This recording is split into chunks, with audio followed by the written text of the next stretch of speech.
Salut à tous, bienvenue sur la page Black Arrow Nation. Petite vidéo. Aujourd'hui, il y a pas mal de monde qui nous demande et on essaie de penser un peu aussi aux néophytes. Donc aujourd'hui, je vais vous expliquer ce que nous on fait vraiment à l'atelier. Donc comme vous le savez, on a un atelier d'optimisation d'arc. Donc attention, d'arc à mécanisme, on ne fait vraiment que les arcs à poulie, que ce soit les arcs de chasse ou les arcs cibles, d'accord.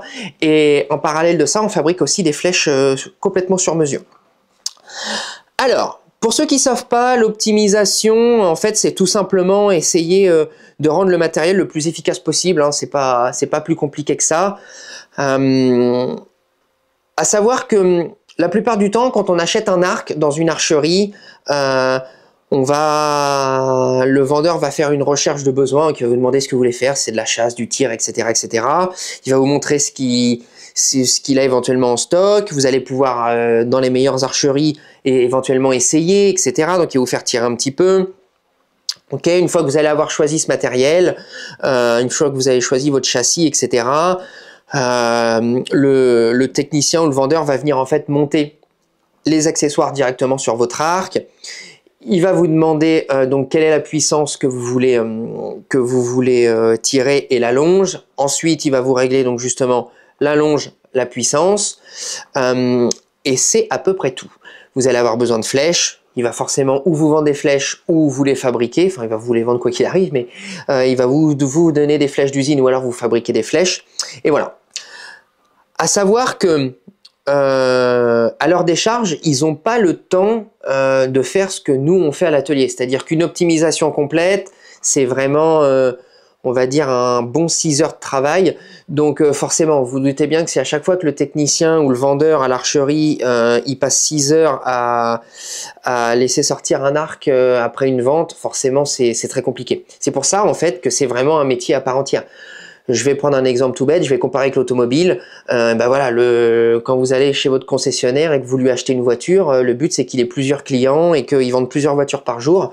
Par contre, c'est pas lui qui va venir vous régler votre voiture. Si vous achetez une super bagnole, c'est pas lui qui va venir vous régler votre Porsche, Ferrari, Lamborghini ou quoi que ce soit. D'accord? Le vendeur, il vous la vend. Quand il va vous présenter la voiture et qu'il va vous remettre les clés, il va éventuellement vous expliquer comment monter le siège, etc. Mais c'est à peu près tout, d'accord? C'est un petit peu le même principe pour nous, c'est-à-dire que là, nous, en fait, le but, c'est qu'on soit pas juste là pour vous régler les bases. Nous, on est là, en fait, pour que quand vous sortiez de l'atelier après une journée d'optimisation, votre matériel soit efficace à 100%. Le but, c'est que vous ayez un arc qui corresponde exactement à ce que vous recherchez, d'accord, en termes de pratique. Hein. Et en plus de ça, que vous ayez vraiment quelque chose qui soit, en termes de fonctionnement, très efficace et surtout durable, d'accord. Donc, une journée type d'optimisation, c'est assez simple. C'est beaucoup de boulot, comme je vous ai dit, c'est, allez, on va dire à peu près 6 heures. Là, ce qu'on fait, en fait, c'est que quand vous commencez à arriver à l'atelier, donc forcément, c'est une prise de rendez-vous, hein, vous prenez rendez-vous, etc., via Instagram ou par téléphone, ou par mail éventuellement. Vous prenez rendez-vous et vous venez à l'atelier, vous arrivez le matin. Là, moi, ce que je fais, c'est que je vais prendre déjà vos cotes, c'est-à-dire que je vais prendre votre taille, je vais prendre votre envergure pour calculer votre allonge théorique, etc., etc. Et ensuite, on va faire vraiment un diagnostic de votre matériel, d'accord? C'est-à-dire que là, je vais prendre votre arc, je vais prendre vos flèches et je vais prendre toutes les cotes possibles. C'est-à-dire que je vais prendre, par exemple, l'anthrax réel, d'accord, qui souvent diffère de l'anthrax donné par le constructeur, d'accord. Je vais vous prendre la longe réelle et non la longe théorique, c'est-à-dire celle qui est notée sur vos cames, d'accord. Sur vos modules, je vais vraiment prendre l'allonge réelle en venant armer votre arc avec une flèche d'allonge dans le drawboard, etc. ou éventuellement sur le banc de tir. Voilà, je vais prendre pareil la vraie puissance réelle, le vrai let-off, etc., etc. À savoir que tout ça, c'est des données qui sont extrêmement importantes pour pouvoir déjà d'une fabriquer une flèche qui soit à 100% adaptée à votre arc et à votre pratique, d'accord? C'est-à-dire que, pour vous donner un exemple concret, par exemple, en données constructeurs, une des données qu'on regarde beaucoup, ça va être par exemple la vitesse, d'accord? Je vous donne l'exemple là de ce Phase 4, ça c'est un Phase 4 qui est donné pour 340 fps, et ben moi pour l'avoir mis justement sur le Garmin, donc le chronographe, je sais très bien que sa vitesse réelle n'est pas de 340 d'ailleurs, d'accord, même avec une flèche à 5 grains par livre, on n'est pas sur 340 fps, on est à 336 il me semble, quelque chose comme ça. Alors vous me direz oui, enfin entre 336 fps et 340 il n'y a pas une très grosse différence, mais pourtant si, clairement 4 pieds secondes, 4 pieds secondes, c'est quand même énorme, d'accord?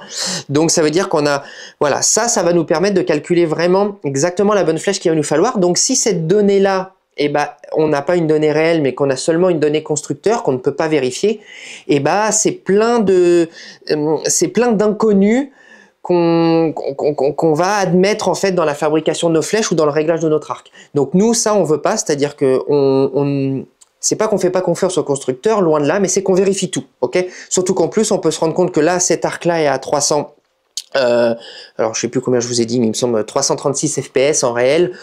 C'est pas parce que celui-ci est à 336 fps sur un module de 28 pouces réglé, là il doit être réglé à 57,4 livres de tête. Si je prends le même Phase 4, etc., réglé exactement de la même manière, il sortira pas forcément avec la même flèche, exactement la même vitesse, d'accord?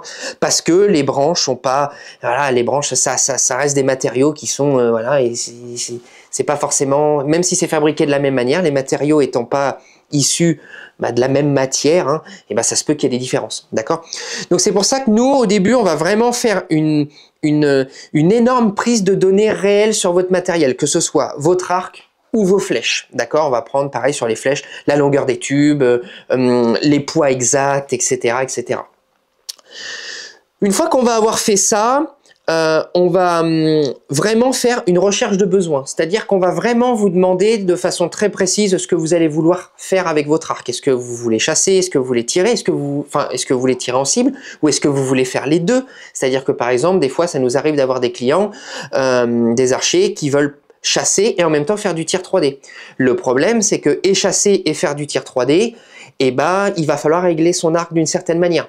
Par exemple, pour le tir 3D, on n'a pas le droit d'avoir un arc qui dépasse les 300 fps, d'accord? C'est noté dans le règlement, c'est interdit. Et on n'a pas le droit non plus de dépasser les 60 livres. Donc, si vous arrivez à l'atelier en nous disant, bon voilà, je veux un arc pour faire et du tir 3D, faire quelques petites compétitions de temps en temps et chasser, je vais forcément pas vous le régler, par exemple, à 62 livres ou à 70 livres. Parce que, première compète, si votre puissance est vérifiée, vous êtes disqualifié, d'accord? Donc voilà, on fait une véritable recherche des besoins, ce que vous avez envie de tirer, si vous voulez chasser le grand gibier, le petit gibier, si vous voulez tirer à 20 yards comme vous voulez tirer à 100 yards, etc., etc. Donc une fois qu'on a fait cette recherche de besoins-là, on va vraiment commencer la partie mécanique pure et dure. C'est-à-dire que là, on va régler la mécanique de votre arc pour être sûr d'avoir une sortie de flèche complètement rectiligne, d'accord? On va vérifier on va faire la synchronisation des cames, on va faire ce qu'on appelle le cameline. Donc, est-ce que les deux cames sont pile poil bien perpendiculaires au sol et qu'elles sont aussi bien parallèles entre elles, qu'on n'en ait pas une en fait qui soit comme ça et l'autre comme ça, etc. Donc voilà, on fait vraiment tous les réglages pour que, je vais pas tout détailler, hein, parce que c'est quand même très long, mais on va vraiment faire tous les réglages pour que votre arc soit 100% fonctionnel et qu'il fonctionne de la bonne manière. Et souvent, une des premières choses qu'on peut vérifier, c'est que justement, ne serait-ce qu'en termes de en termes de bruit, en termes de niveau sonore, entre une décoche le matin, quand moi je prends votre arc et que je fais mes premiers tests de vitesse, etc., quand je fais le diagnostic et qu'on fait les premières décoches par exemple sur le test papier sur le banc de tir ou alors les tests de vitesse avec les flèches définitives, on voit vraiment une différence en termes de bruit, c'est-à-dire que l'arc étant très bien réglé, il y a moins de vibrations, donc moins de bruit. D'accord? Donc ça forcément, en chasse par exemple, c'est un énorme avantage. Ok? Vous doutez bien que plus votre arc est bruyant, plus votre partie de chasse va être compliquée. D'accord? Voilà, donc là on est vraiment en fait sur toute la partie mécanique. Une fois qu'on a fait toute cette partie mécanique là, donc c'est-à-dire on a vérifié en fait que l'arc fonctionne exactement de la bonne manière, d'accord? Là on va essayer vraiment ensuite, on va faire une mise à conformité, c'est-à-dire qu'on va vraiment régler votre arc pour vous. D'accord? C'est-à-dire que par exemple, on va régler votre viseur, on va régler toute votre stabilisation, on va essayer d'équilibrer au mieux votre arc, etc. Pour que vous soyez vraiment très confort quand vous allez l'utiliser. D'accord? En parallèle de ça, Théo, lui, va fabriquer des flèches par rapport déjà d'une à la recherche des besoins, c'est-à-dire que si vous voulez par exemple des flèches pour tirer le grand gibier, et avec lui vous aurez peut-être décidé d'utiliser, je dis n'importe quoi, des FMJ de chez Easton, d'accord, en 5 mm. Lui, Théo, par rapport au moi, les données que je vais avoir rentrées dans mon logiciel, d'accord, lors du diagnostic initial, je vais pouvoir exactement donner toutes les données définitives de la flèche. C'est-à-dire que lui, il va pouvoir choisir exactement les bons tubes, les bonnes pointes, les bonnes vannes, etc., etc., pour avoir une flèche qui soit 100% adaptée à votre pratique et à votre arc. D'accord ? Et bien sûr à ce que vous recherchez, c'est-à-dire que si vous voulez tirer, voilà, si vous voulez, je dis n'importe quoi, par exemple, je vous donne un exemple, voilà, si vous voulez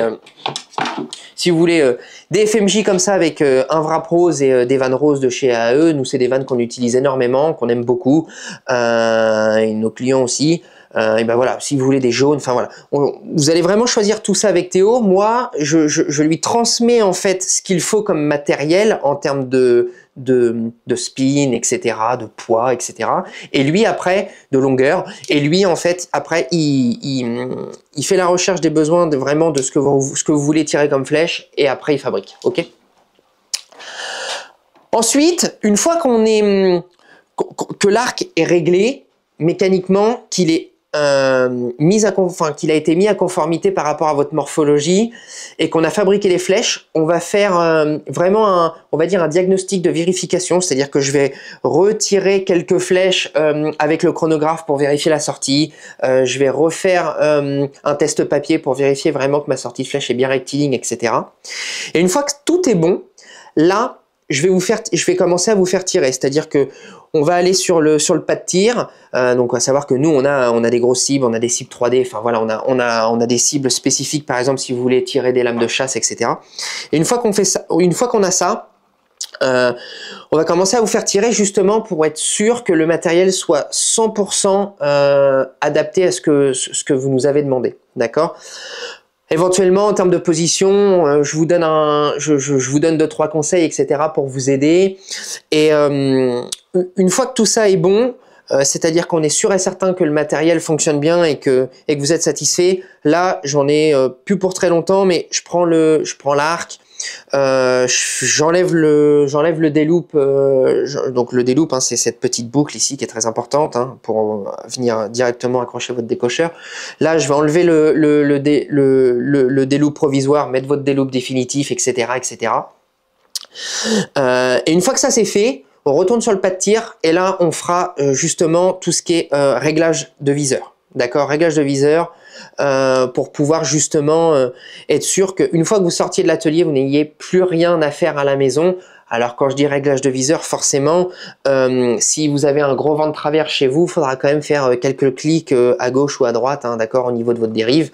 Je dis pas que vous n'aurez plus jamais besoin d'y toucher, mais voilà, là, nous on vous fait vraiment le réglage viseur de base et après ce sera à vous à l'utilisation de corriger en cas de besoin. Voilà, ça comme je vous ai dit, on est vraiment sur aller à peu près 6 heures de travail. En termes de durée de vie, une optimisation, clairement, une fois que c'est fait, ça bouge pas, hein, comme je vous l'ai dit déjà dans plusieurs autres vidéos. Moi, à chaque fois que je démonte une vis, je vais lubrifier cette vis, mettre du frein filé, la marquer, etc.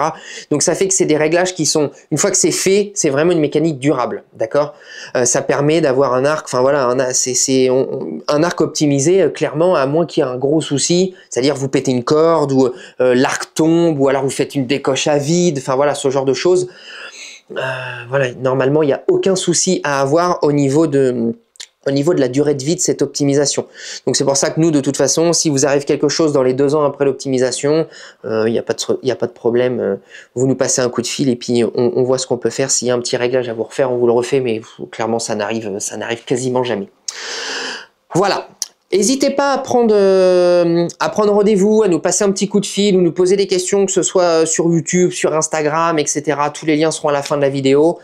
J'espère que la vidéo vous a plu. Tirez bien, prenez du plaisir en extérieur. N'hésitez pas à partager votre passion avec vos proches, etc. Et je vous dis à la prochaine.